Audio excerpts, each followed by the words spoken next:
এই রিপিট সুপারিশ বাতিল করে সম্পূরক ফলাফল প্রকাশ করতে হবে। আন্দোলন সংগ্রাম করে আসছি এবং পিএসসিতে জনপ্রশাসনকে এবং ইতিপূর্বের যে অন্তর্বর্তীকালীন সরকার ছিল, অন্তর্বর্তী সরকারের প্রধান উপদেষ্টা থেকে শুরু করে বর্তমান সরকারের প্রধানমন্ত্রী জননেতা তারেক রহমানকে আমরা স্মারকলিপি দিয়ে আসছিলাম। আমাদের 3 দফা দাবি ছিল, তখন থেকে এখন পর্যন্ত সুস্পষ্ট 3টি দাবি।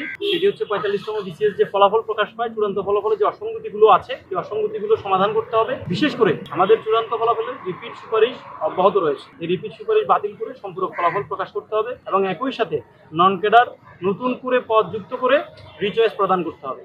এবং তৃতীয় যে দাবিটি ছিল আমাদের, সেটি হচ্ছে আমাদের 457টি নন ক্যাডার পদ প্রত্যাহারের ঘটনা ঘটে, এই পদগুলো ফিরিয়ে দিয়ে নতুন করে আমাদেরকে নিয়োগ দিতে হবে।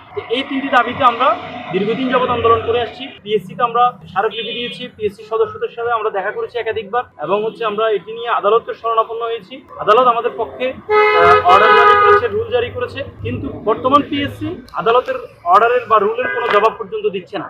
এই বিষয়গুলো নিয়ে আজকে আমরা এখানে উপস্থিত হয়েছি। আমরা চাই মেধাবীদেরকে হাইকোর্ট না দেখিয়ে মেধাবীদের যে সমস্যাগুলো, যে বিসিএস পরীক্ষার্থীদের যে সমস্যাগুলো রয়েছে, এই সমস্যাগুলো যাতে টেবিলে বসে সমাধান করা হয়, সেই চেষ্টা আমরা অব্যাহত রাখছি বা রেখেছি। তো আমরা এই জায়গা থেকে আজকে এখানে উপস্থিত হয়েছি। 3 দফা দাবি বাস্তবায়ন না হওয়া পর্যন্ত আমরা আমাদের কর্মসূচি এবং আমাদের আন্দোলন সংগ্রাম চলমান থাকে।